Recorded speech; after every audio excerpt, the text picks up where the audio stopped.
Episode 38, September 22, 2022. Episode 38. A Mary and the Climate Summit in New York City, held September 20, 2022. Mary noted that talks with the most prominent speakers at the Climate Summit held September 20, 2022, Al Gore and John Kerry, were inexplicably called fireside chats, although neither a real wood nor fake wood fire was used as a backdrop on the stage. Neither Al Gore nor John Kerry spoke about PM 2.5 pollution from industrial nor residential wood burning, and neither noted the September 14, 2022, vote of the European Union to stop subsidizing some biomass, wood, burning. Mary noted that Al Gore said that natural gas has methane leaks 3% of the time, and Al Gore thought that this is a significant problem. Al Gore concluded that methane leaks 3% of the time make natural gas more polluting than coal. Mary noted that although she respects Al Gore for starting discussion about climate change years before other people, she thinks Al Gore at the climate summit was not factual in his statement that coal emitted less harmful pollutants than natural gas. Mary agreed with John Kerry that a cleaner bridge than biomass, wood, burning, which bridge is natural gas, is necessary for at least a few years, until wind and solar production increases. Mary noted that John Kerry, who presently works for the Biden administration, realistically addressed the problem of methane leaks by saying that the methane leaks from natural gas could be stopped. John Kerry also said that natural gas is still needed as the cleanest fossil fuel bridge to the clean renewable energy sources of wind and solar. Mary has been saying that natural gas is the cleanest fossil fuel that can be used as a bridge to the clean energy of wind and solar, to replace biomass, wood, burning for residential heating, for 17 years. Highly polluting wood burning, whether it is in wood-burning fireplaces, uncertified wood stoves, certified wood stoves, or wood pellet stoves, can be replaced by a bridge natural gas furnace for residential home heating. Mary calculated the CO2 emissions of natural gas if the 3% leak, using Al Gore's statement that the methane leak CO2 is 80% more harmful than the CO2 of coal emissions, is included, still only emits 51.2% of the CO2 that coal emits. Mary also did a calculation from the chart from Families for Clean Air, which compared the weight of PM 2.5 emitted annually. The weights were 1/6 of a pound for natural gas, 27 pounds for a wood pellet stove, 97 pounds for a certified wood stove, and 244 pounds for an uncertified wood stove. Also, the natural gas weights would not increase over time, but wood burning emissions might very well increase over time, as wood stoves aged or were not maintained under laboratory conditions. Given the weights from the Families for Clean Air chart, a wood pellet stove emits 16,200 times more PM 2.5 than a natural gas furnace. A certified wood stove emits 58,200 times more PM 2.5 than a natural gas furnace, and an uncertified wood stove emits 146,400 times more PM 2.5 than a natural gas furnace. Episode 38b. Wendy and PM 2.5 in Brazil wildfire, wood, smoke causes cancer deaths. Wendy noted that long-term exposure to fine particles 2.5 micrometer in diameter, PM 2.5, has been linked to cancer mortality. However, the effect of wildfire-related PM 2.5 exposure on cancer mortality risk is unknown. A statistical study evaluated the association between wildfire-related PM 2.5 and site-specific cancer mortality in Brazil, from 2010 to 2016.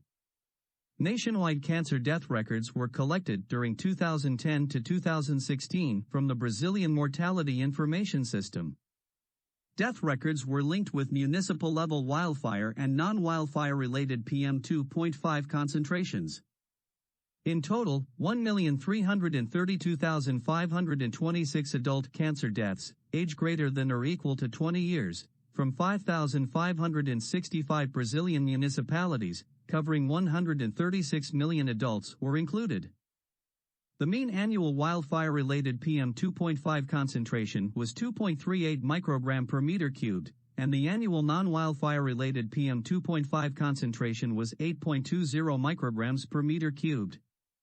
For all cancers combined, the attributable deaths were 37 per 100,000 population and ranged from 18 per 100,000 in the northeast region of Brazil to 71 per 100,000 in the central west region. Wildfire-related PM2.5 attributable cancer deaths ranged from 0 to 822 per 100,000 population for municipalities during the study period, assuming the association is causal. In total, there were 53,135 cancer deaths attributable to two-year average wildfire-related PM2.5 exposure from 2010 to 2016. Though the highest cancer mortality rate was in the South region, the number of attributable cancer deaths per 100,000 population was higher in the Central West region, 75 per 100,000.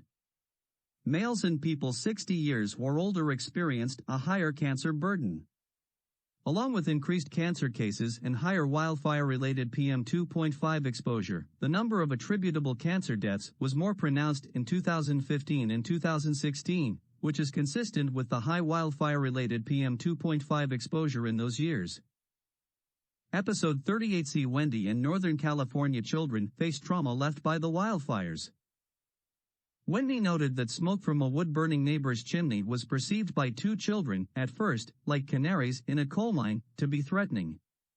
Mary noted that the children were judged well-adjusted when they categorized wood-burning chimney smoke as different than wildfire smoke, and therefore didn't fear breathing wood-burning smoke from their neighbor's chimney. Mary knew that PM2.5 in wood smoke emitted from residential wood burning is the same kind of PM2.5 wood smoke emitted from wildfires, except it is not temporary like a wildfire, unless the residential wood burning is shut down. Wendy noted that after wildfires in Northern California, two children sensed danger because a burnt wood smoke smell wafted over their garden.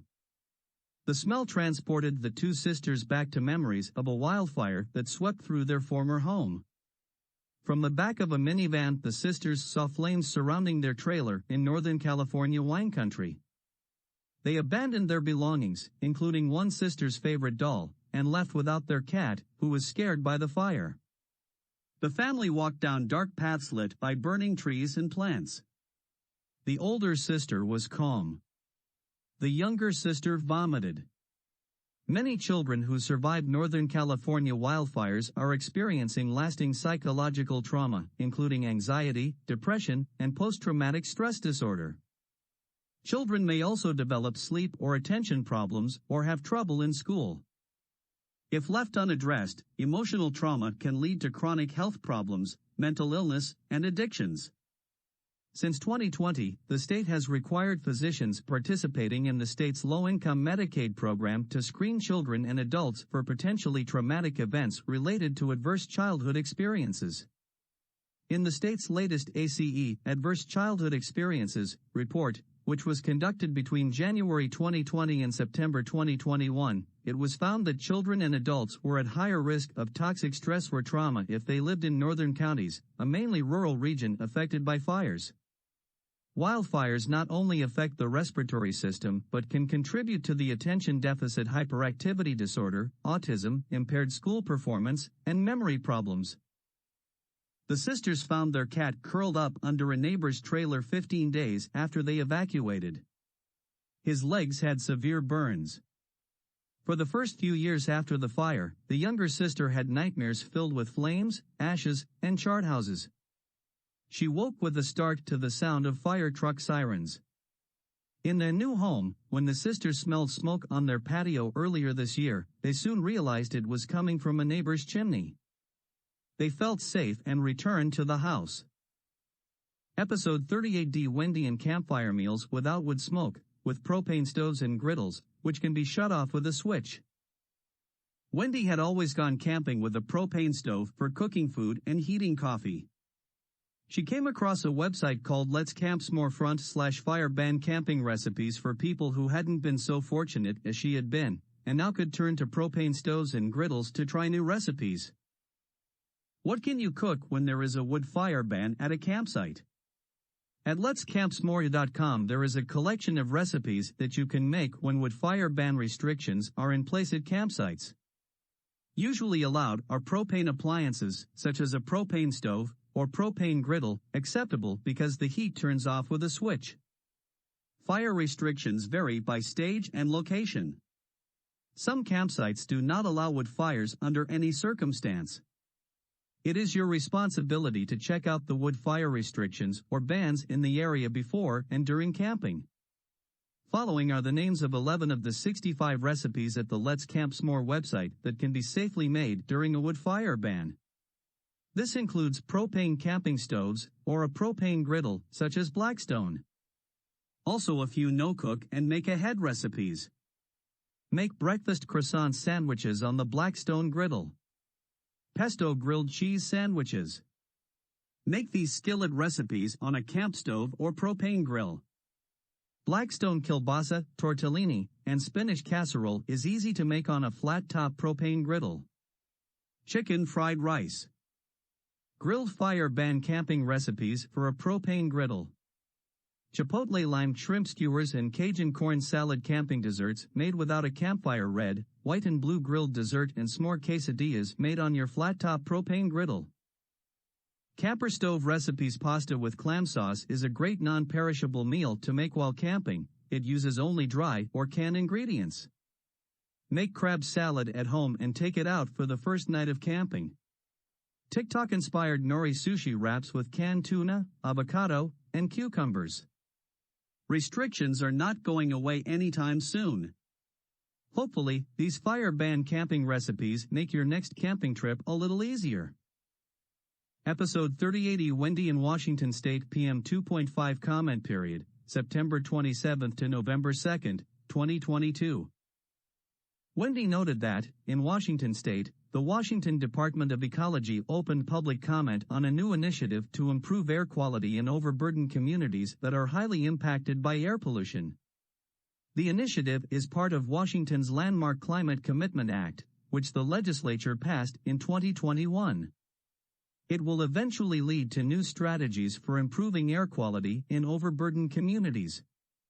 Everyone deserves to breathe clean air, but we know that some communities in Washington are exposed to higher levels of air pollution than others, said the ecology director. We're excited to listen to people most impacted by air pollution and develop new ways to addressing this problem. Environmental justice is fair treatment of and involvement of all people with respect to environmental laws and regulations. Under the Climate Commitment Act, ecology must identify which Washington communities are vulnerable to criteria air pollution, expand air quality monitoring in these areas, and later develop plans to reduce these air pollutants. The U.S. Environmental Protection Agency classifies 6 criteria pollutants that contribute to health issues, beginning with PM 2.5 particulate matter. The comment period will focus on identifying overburdened communities highly impacted by air pollution. Ecology seeks comment from organizations, environmental justice advocates, tribal governments, the general public, and disproportionately affected communities until November 2, 2022. 7 public comment sessions will be held online to maximize participation. Ecology has been receiving recommendations from the governor-appointed Environmental Justice Council members. Submit comments online, by mail, voicemail, or in a public comment session. Mail to Aaron Tarone, Department of Ecology, P.O. Box 47600, Olympia, Washington 985047600, or leave a comment at 564204426. There will be 7 online opportunities for public participation. The format for each session is an overview of the Air Quality Initiative, followed by a question and answer period, and then public comment. Tuesday, September 27th at 1 p.m. Thursday, September 29th at 6 p.m. Wednesday, October 12th at 6 p.m. Tuesday, October 18th at 1 p.m. Thursday, October 20th at 6 p.m. Wednesday, October 26th at 1 p.m. Tuesday, November 1st at 6 p.m. Contact information, Susan Woodward, Communications Manager, susan.woodward@aj.wa.gov 36068888070. Notice from Washington State, Vancouver. Episode 38F1 of 2 Wendy in Colombia, South America, PM 2.5 COPD. Wendy noted that in the medical journal Lancet, a journalist reporting from Bogota stated that in Colombia, without a doubt, exposure to biomass and wood smoke is an important risk factor in rural areas, especially those where kitchens still operate inside, and huge numbers of Colombians have chronic obstructive pulmonary disease, COPD, driven by tobacco use and air pollution. The article asked the question, what is required to achieve COPD control? For maximum effect and to ultimately eliminate the disease, new COPD therapies must be precise and target the specific molecular pathways or endotypes responsible for disease expression. These therapies might be more effective versions of the inhaled or orally administered small molecules that are already available, but could also include stem cell or other regenerative approaches, nanotechnology delivery systems, or gene therapy. Available treatments improve some important disease manifestations. But several needs remain unmet, including the elimination of respiratory symptoms and tissue inflammation, reversal of airway remodeling, lung regeneration, and control of secondary systemic pathology. The influenza vaccination could reduce COPD exacerbations. COVID-19 vaccines are likely to reduce infections in patients with COPD. All public health workers need to recognize that the effects of primary prevention measures are immense and incomparable to any treatment that could be offered to patients with already established COPD. Indoor pollutants. The health effects of indoor air pollution related to indoor energy sources, residential wood burning, are substantial, and improved management of this lifelong risk factor will help to eliminate COPD. Wood smoke adversely affects respiratory health and disproportionately affects women and children in low-income settings. Installation of kitchen chimneys and improved biomass stoves reduce the effects of indoor air pollution. Improved stove and ventilation system designs also attenuate lung function decline and reduce the incidence of COPD. Interventions to replace biomass stoves with clean fuel, biogas, or liquefied petroleum gas stoves were unsuccessful in the long term because of financial and infrastructure problems, low awareness, and sociocultural barriers. Interventions to move away from biomass towards cleaner fuels are not always feasible in rural communities or for those with low socioeconomic status. Episode 38F2 of 2 Wendy in Colombia, South America, PM 2.5 COPD. Wendy noted that, in Colombia, the Fresh Air Project has helped to identify factors that are essential to the successful implementation of health interventions in a low-middle income country, LMIC. When fuel sources cannot be changed, improving ventilation and reducing the proximity of children to smoke within the home are key factors that can be improved via public awareness. Portable high-efficiency particulate air cleaner use significantly improved several respiratory outcomes. Many organizations promote the concept that access to clean air is a right and not a privilege. In 2018, the first WHO Conference on Air Quality and Health emphasized the need to include health arguments in advocacy efforts to improve air quality globally. In 2021, WHO revised its air quality standards and declared that there are no thresholds for health effects. Anything but clean air is harmful. A commitment by stakeholders to effect change has led to a commitment paper in Europe signed by more than 50 medical societies and patient organizations representing different diseases. The WHO Breathe Life campaign encourages cities to improve air quality through multiple measures. As part of the Healthy Air Initiative, the American Lung Association, ALA, also analyzes data from official air quality monitors and releases an annual State of the Air report that allows citizens to look up air quality in their community. Conclusions and recommendations. It is quite possible that the elimination of COPD is not achievable. In this commission, we have attempted to reset the conversation about COPD to emphasize the importance of non-tobacco risk factors and primary prevention.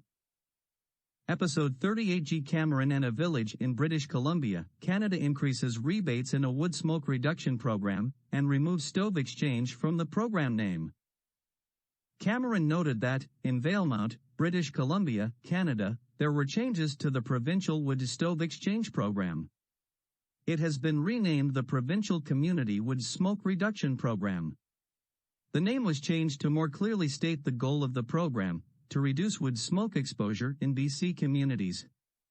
The program offers people incentives to change out non-certified or non-Environmental Protection Agency Canadian Standards Association (EPA) CSA approved wood stoves for cleaner heating options. It also helps educate residents on more efficient operating techniques for wood-burning appliances, about wood smoke and its health effects. Valemount's Clean Air Task Force has been working with the exchange program for several years. With the name change comes some changes to the overall program, but the task force says they will continue to work with village staff to ensure the success of the wood stove exchange program and maximize its benefits to the community. Propane-fired appliances will no longer be accepted as a replacement for a wood-burning appliance. This is in alignment with the climate targets in the Clean BC Roadmap to 2030. Residents will be able to receive up to $1,300 to exchange to a EPA, CSA certified wood stove, $1,750 to exchange to a pellet stove and $3,500 to exchange to a heat pump. In addition to the incentive program is the option to install an electric insert for a $400 rebate. If residents have an existing EPA, CSA certified wood stove in use, but want to install a heat pump, they will have the option of keeping the wood stove as well. Last, if someone wants to remove and destroy any non-certified wood stove without exchanging it for another heat source, there is an additional rebate of $300 available to them. The rebates from the province are higher for the village of Valemount than other areas because Valemount has a red air zone status. This means that the air quality measures well below the Canadian Ambient Air Quality Standards, CAAQS. Implementing these positive changes to the program and increasing the rebate amounts to switch out for cleaner heating options are meant to see the reduction of harmful particulate matter released into the air, which will improve overall air quality in the community, said the Village of Valemount Community Wood Smoke Reduction Program Coordinator. Episode 38H1 of 2 Island and PM 2.5 can cause lung cancer in non-smokers. Island noted that a team of researchers at Francis Crick Institute, FCI, and University College London, UCL, funded by Cancer Research UK, have identified a non-small cell lung cancer, NSCLC, mechanism driven by fine particulate matter, PM 2.5, particles that are 2.5 microns or less in diameter, which are found in 90% of wood smoke. The researchers found that PM 2.5 can cause lung cancer in non-smokers. Air pollution acts as a trigger for lung cancer. The mechanism by which air pollution may induce non-small cell lung cancer in never smokers was researched. Scientists found that fine particulate matter of 2.5 micrometer size, PM 2.5, triggers inflammation in the lungs and causes lung cells with pre-existing mutations to start forming a tumor. The finding may lead to new approaches to lung cancer prevention and points out the importance of reducing air pollution for human health. The World Health Organization, WHO, reports that lung cancer was the most common cause of cancer death in 2020, accounting for 1.8 million deaths globally. There are two main types of lung cancer, depending on the size of the cancer cells: small cell lung cancer, SCLC, and non-small cell lung cancer, NSCLC. NSCLC is far more common, accounting for 8 out of 10 lung cancer diagnoses. About 10% to 20% of lung cancers happen in people who have never smoked or smoked fewer than 100 cigarettes in their lifetime, according to the Centers for Disease Control, CDC. A team of researchers at the Francis Crick Institute, FCI, and University College London, UCL, looked at never smokers who developed non-small cell lung cancer. The scientists noticed most of them lived in areas where air pollution levels exceeded WHO guidelines. Although air pollution has been associated with lung cancer incidence for at least 20 years, the exact mechanism by which small pollutant particles in the air cause lung cancer had not been identified. Now, the team of researchers at FCI and UCL, funded by Cancer Research UK, have identified a non-small cell lung cancer mechanism driven by fine particulate matter, PM 2.5, particles that are 2.5 microns or less in diameter, which are found in 90% of wood smoke.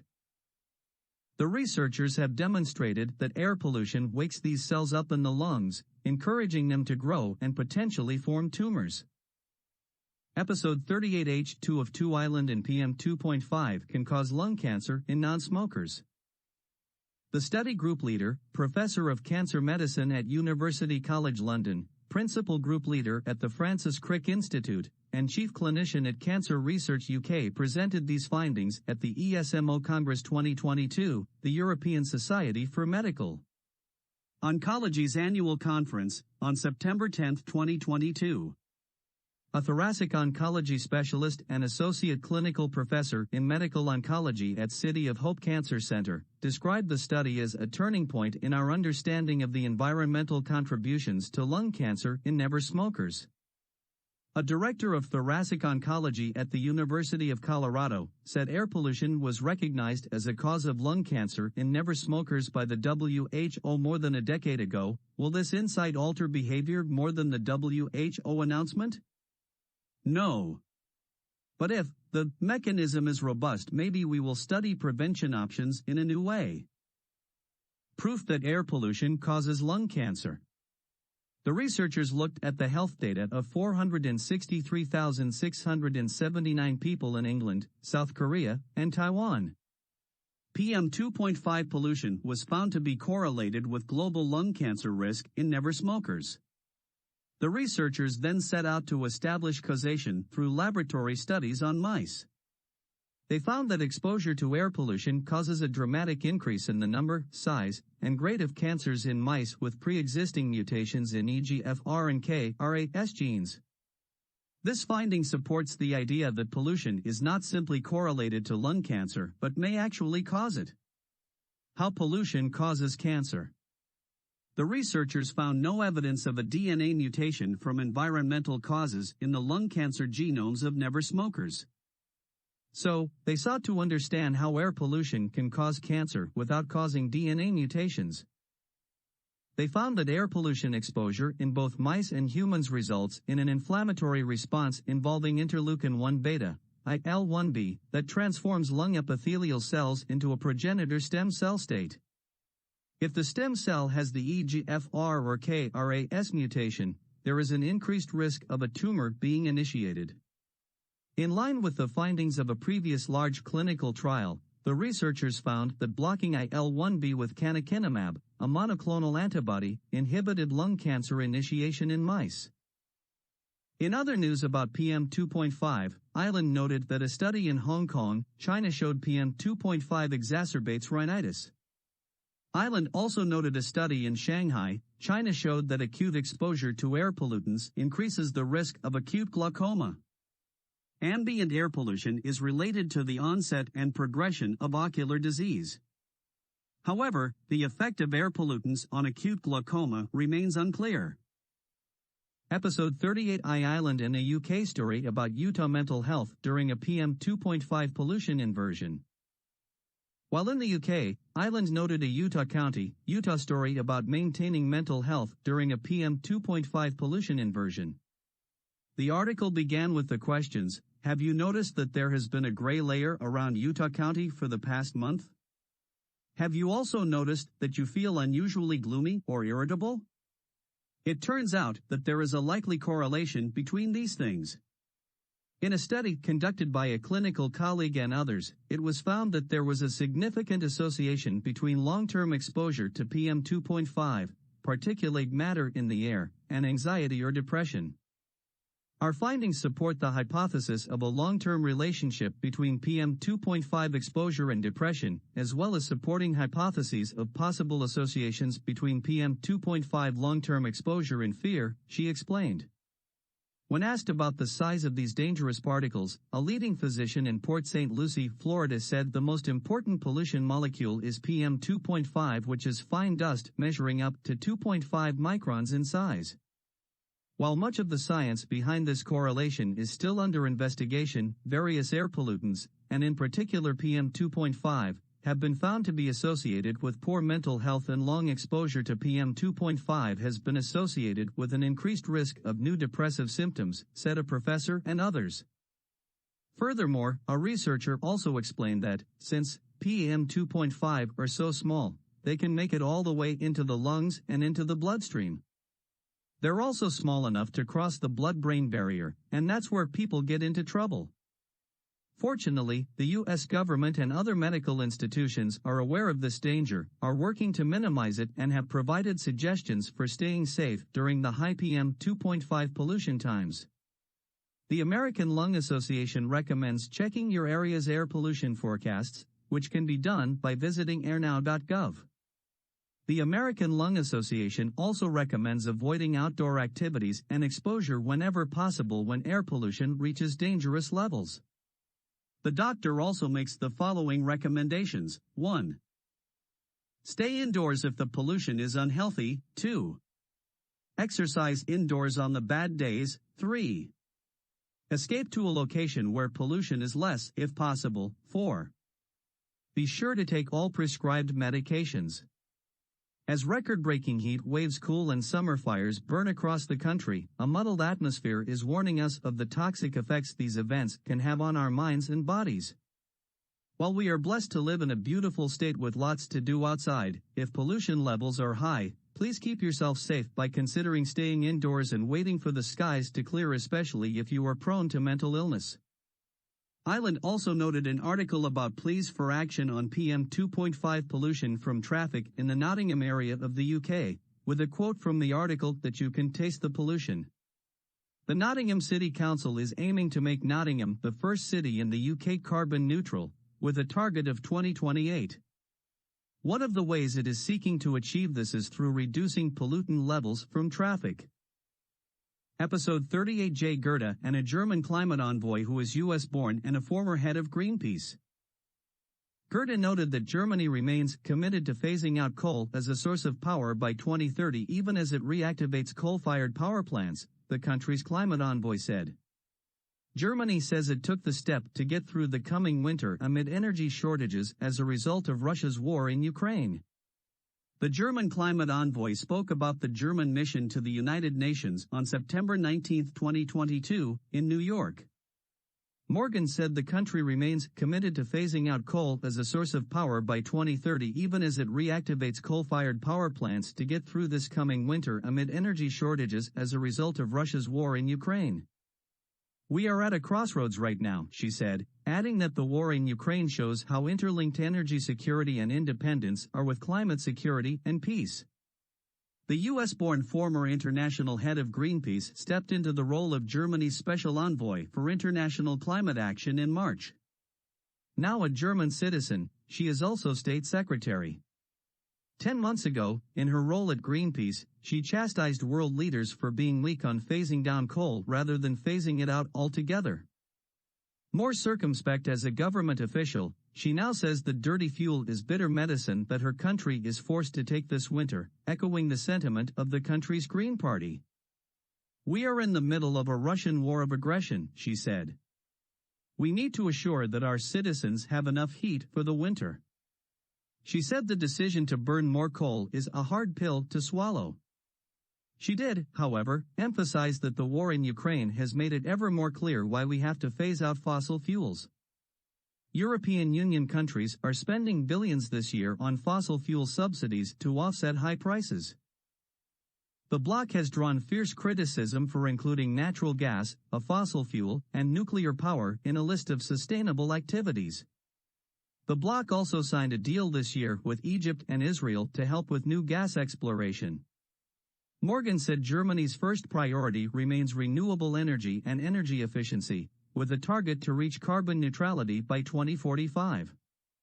The second priority, she said, is replacing Russian gas, oil, and coal.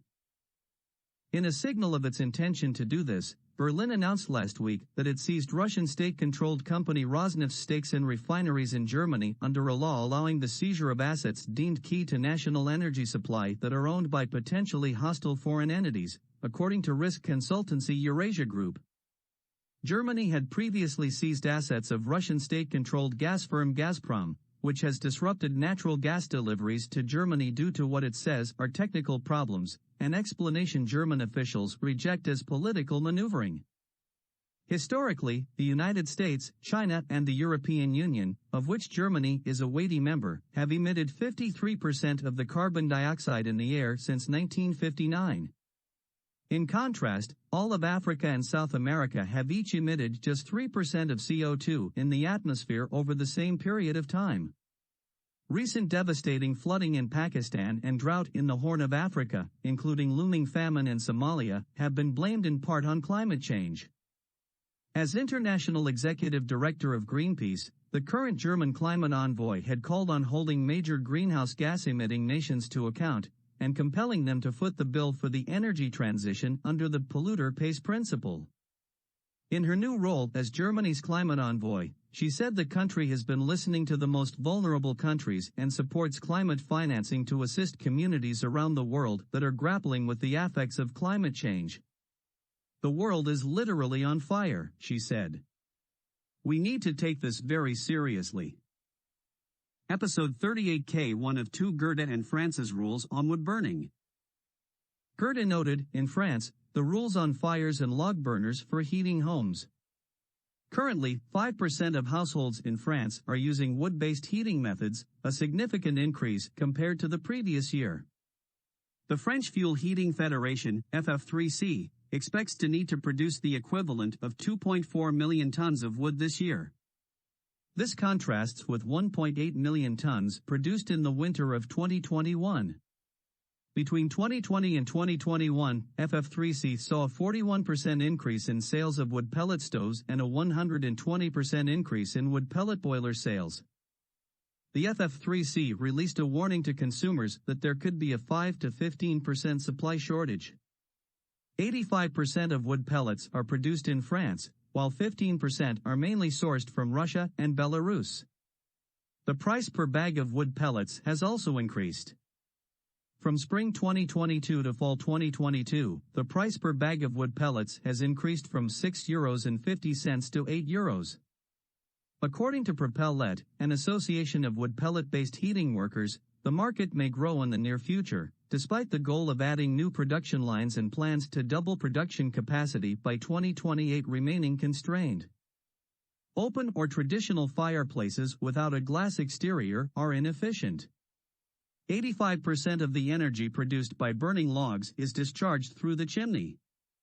Closed wood fireplaces, wood stoves, and wood pellet stoves burn at high temperatures. 85% of the energy produced from burning logs is recovered in closed fireplaces. Expensive log burners can also be hooked up to a hot water system. Open fireplaces cause more air pollution than closed fireplaces, which emit less particulates. How about pollution to neighbors? With the goal of reducing particulate emissions by 50% by 2030, the French government is encouraging homes to move to closed fireplaces through subsidies. The AUX Savoy, French Alps, bans the open-air fireplaces from January 1, 2022. 41 municipalities in the Arve Valley, known for high pollution levels, ban open-air fireplaces.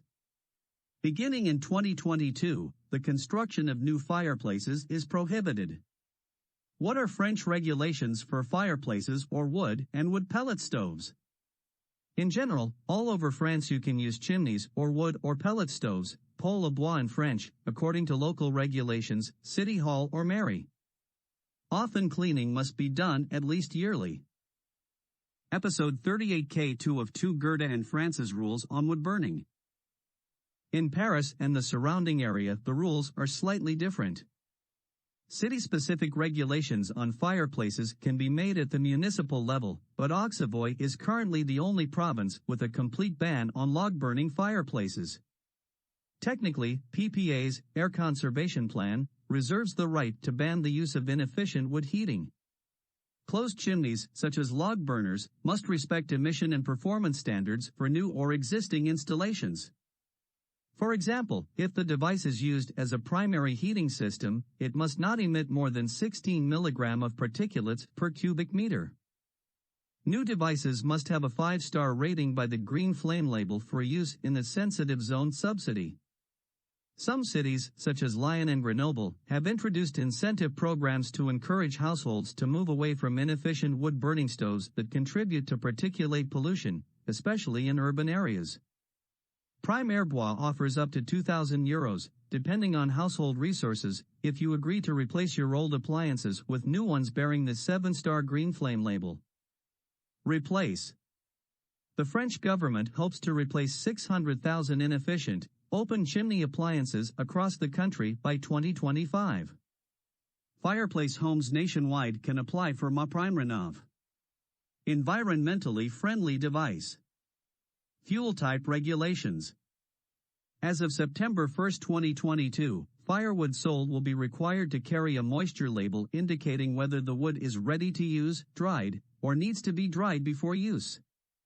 Households are not allowed to burn dirty, painted or varnished wood. This may include old furniture or wood salvaged from construction sites. Waste such as milk cartons, plastic packaging and magazines, toxic or corrosive substances, and moth-eaten wood, I don't know how this would regulated, says the journalist in an aside, is not allowed to be burned in Paris and Ile-de-France. The rules are slightly different in the surrounding areas of Paris and Ile-de-France. Lighting fires and wood-burning stoves is now completely banned in most parts of Paris.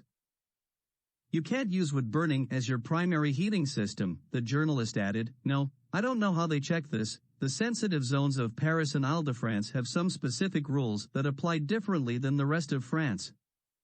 You can look up a list of sensitive zones in Ile-de-France. Episode 38L1 of 3 Ishan and an Indian biocomposter to stamp out farm fires in India. Ishan noted that roughly a quarter of the lung-damaging PM2.5 particles suspended in the air at the time of Diwali were sourced to farm fires. A journalist wrote farm fires form a significant source of pollution that chokes the Delhi, India, capital, especially in the run-up to and around the festival season. Given this, the failure to find a viable solution means that other steps to clean Delhi's air may only give suboptimal results. The dreadful season of farm fires is upon us, and there are ominous signs that there will be no respite from hazardous air pollution in Delhi and its surrounding regions, Delhi National Capital Region, NCR, this winter. According to the Punjab Remote Sensing Center, which started recording farm fires on September 15, Punjab reported 22 paddy stubble burning incidents in the last 4 days.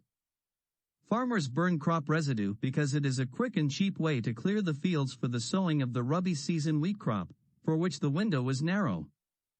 Unfortunately, the stubble burning season also coincides with unfavorable meteorological conditions in Delhi, NCR, turning the capital's air noxious.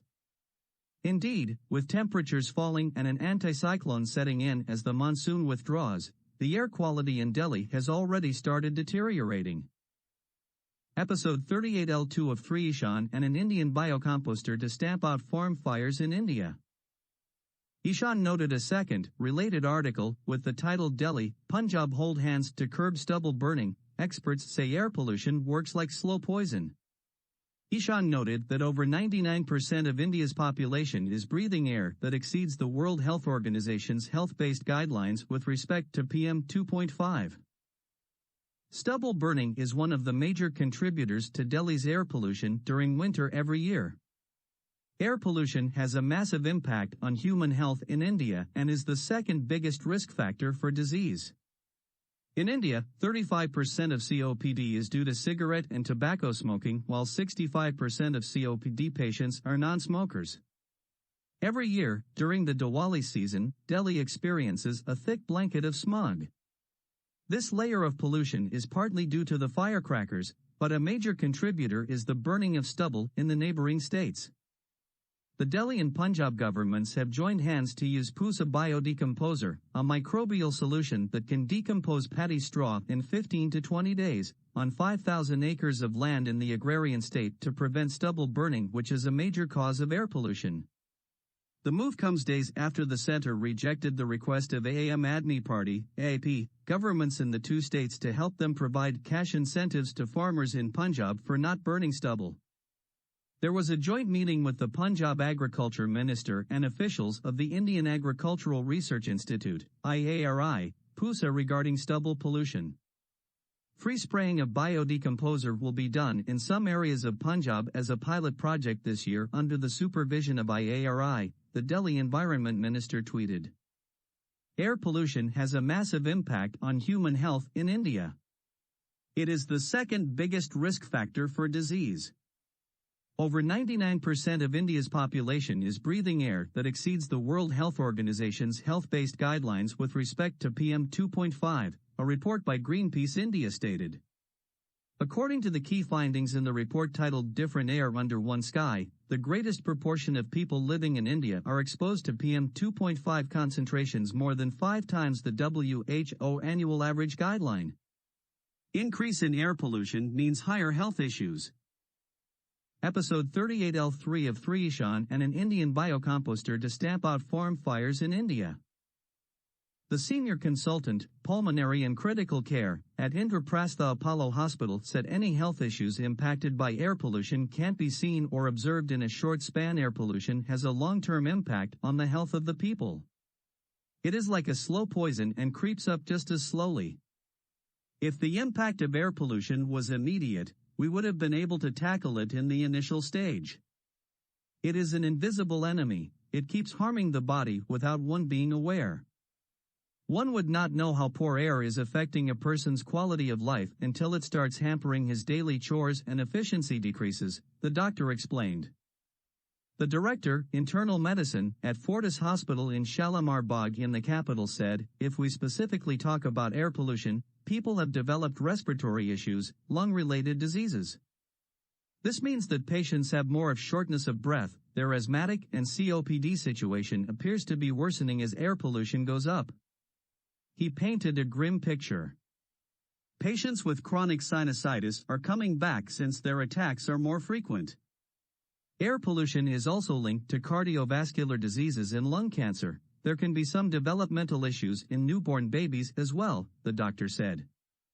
In India, 35% of COPD is due to cigarette and tobacco smoking, while 65% of COPD patients are non-smokers, said the principal director and head at Max Super Specialty Hospital, Saket, New Delhi. In non-smokers, COPD is usually seen in women who have been exposed to smoke coming from a chulha in the early part of their lives. In addition, exposure to air pollution, both indoors and outdoors, also leads to COPD. Recurrent childhood infections could also cause this disease at an older age as uncontrolled asthma, the doctor added. How are kids impacted by the worsening air quality? A consultant pediatrician at Jain Multi-Specialty Hospital said that poor air quality is a major cause of health problems in children. Air pollution is affecting the fetus and continues to do so all its life. We have seen increased lower respiratory tract infection, allergies, asthma, bronchitis. Hospitalization has also been on the rise for children. Researchers looked at fine particulate matter data from the EPA, PM 2.5, or the fine particles that can penetrate the lungs and pass into the bloodstream, finding the children's blood contained markers of systemic inflammation. Additionally, PM 2.5, which refers to particulate matter measuring 2.5 micrometers or smaller by the EPA, was linked to lower cardiac autonomic regulation assessed using an electrocardiogram. Specifically, researchers used data files maintained by the EPA, which have daily air quality summary information from each outdoor monitor in the country. Air pollution is also responsible for poor cognitive functioning of the brain. There is a rise in ADHD, and overall growth and development is also getting affected, the doctor said. He added that there is an increased risk of diabetes, cardiovascular diseases, and skin allergies. We definitely need to be worried that our children are at risk, all because we can't give them cleaner air to breathe, the doctor said. Episode 38 Emishan in Indonesia, East Asia Greenpeace lawsuits to enact PM 2.5 standards in South Asia. Ishan noted that Greenpeace East Asia was saying no to pollution, inspiring actions in East Asian people's fight for clean air. The Greenpeace article stated that air pollution affects everyone across the globe and is one of the biggest environmental risks for premature death, according to the World Health Organization, WHO. In 2021, WHO tightened its annual average air quality guidelines. The revised guidelines stipulated the average annual PM 2.5 concentration, fine particulate matter smaller than 2.5 millionths of a meter, to not exceed 5 micrometers per meter cubed, as exposure to even low concentrations of fine particles is linked to significant health risks such as premature death and respiratory-related diseases. Greenpeace went on to say we need governments to develop and enforce strong air quality policies to protect the people's health and the planet. Citizens around the world are coming together to demand clean air and to prompt governments for the implementation of real solutions. Here are some Greenpeace air pollution campaigns, organized by concerned citizens fighting for their right to clean air, and the successes achieved in this long journey in tackling air pollution. In Indonesia, activists held banners after the advocacy team from Ibukota, Capital, Coalition, which accompanied 32 citizens in the citizens' lawsuit over air pollution in Jakarta, registered a counter-memorandum of appeal at the Central Jakarta District Court. Home to more than 10.5 million people, Jakarta, Indonesia is one of the most polluted cities in the world according to the Swiss air quality technology company IQAIR. The main sources of the city's air pollution are emissions from transportation, industrial facilities, and coal-fired power plants in neighboring provinces and satellite cities. In 2019, a group of 32 Jakarta residents, including Greenpeace campaigners, filed a lawsuit against the Indonesian President Joko Widodo, the governor of Jakarta, and others due to the government's inaction on air pollution and negligence of health risks. They demanded that Jakarta's local government and other surrounding regions take serious action to control air pollution, including transboundary air pollution. The lawsuit was not meant to seek compensation from the government, but simply to urge the authorities to take more action for clean air. Since the lawsuit was filed in 2019, the verdict had been postponed 8 times over the last 2 years due to the COVID-19 situation and administrative reasons. But in September 2021, the Central District Court in Jakarta finally ruled that the defendants neglected the citizens' rights to clean air and ordered implementation of monitoring stations and other measures to improve the capital's air quality. A year has passed since the verdict, and the Indonesian government has yet to implement any significant action against air pollution in Jakarta. In January 2022, the 32 citizens involved registered a counter-appeal memorandum with the Jakarta Central District Court as a further legal step against the appeal filed by the 4 state-accused officials. Episode 38: Indonesia and Thailand, East Asia. Greenpeace lawsuits to enact PM 2.5 standards in South Asia. Ishan noted that Greenpeace Thailand has been campaigning for many years to increase public awareness on the importance of PM 2.5 standards under the hashtag Right to Clean Air campaign. One of their requests was that the government tighten the PM 2.5 ambient standard to protect people's lives. In January 2022, Greenpeace Thailand partnered with the Environmental Law Foundation, (NLaw), to submit a petition letter to the Ministry of Natural Resources and Environment and the Ministry of Industry. While the two ministries responded with their intentions to plan for improving air quality, no specific promises of actions or policies were made to monitor PM 2.5. 2 months later, the civil society organizations, CSOs, and environmental advocates filed a lawsuit against 3 public departments, the National Environment Board, Ministry of Natural Resources and Environment, and the Ministry of Industry, for neglecting their mandate to protect Thai citizens' basic rights to clean air. In July 2022, the National Environment Council announced a revised ambient air PM 2.5 standard to take effect in 2023. The new standard is to reduce the safe amount of PM 2.5 particulates in the atmosphere from an average 50 micrograms per cubic meter to 37.5 micrograms per meter cubed in any 24-hour period. This long-awaited victory is due to the team's steadfast advocacy and mastery of social media discussions. Episode 38: Ocean and Malaysia, East Asia. Greenpeace lawsuits to enact PM 2.5 standards in South Asia. Ishan noted that, in Malaysia, haze has become a common issue in the last few decades, driven by slash-and-burn agricultural practices and peat fires both domestically and transboundary. In 2019, Malaysia experienced severe haze pollution, triggering school closures and disrupting air travel. Several Malaysian companies operating in Indonesia have been pinpointed as having played a part in the haze problem. To address the issues of haze, Greenpeace Malaysia filed a landmark complaint along with SERA, a civil society movement organization for tackling haze pollution, for the recognition of basic human rights to clean, haze-free air. This prompted a roundtable discussion on the issue by the Human Rights Commission of Malaysia. In an effort to raise further awareness of the issue, Greenpeace Malaysia collaborated with political artists and activists on a series of art interventions on air pollution around Kuala Lumpur that went viral on social media. To mark the UN's International Day of Clean Air for Blue Skies on September 7, art duo Kotu created an art piece for Greenpeace titled To Dream of Blue Skies, made from thousands of blue sky photos submitted by concerned citizens around the world. Episode 38 Ishan in Turkey, East Asia Greenpeace lawsuits to enact PM 2.5 standards in South Asia. Ishan noted that Turkey relies heavily on fossil fuels for energy, as fossil fuel power accounts for 83% of the country's electricity supply, according to the Climate Transparency Report. The country's reliance on coal and its constant investment in new power plants has been an ongoing problem and brings more health threats to the local communities, with summer wildfires worsening the problem. According to the Dark Report 2021 published by the Right to Clean Air platform, more than 30,000 people die each year from respiratory illnesses caused by air pollution.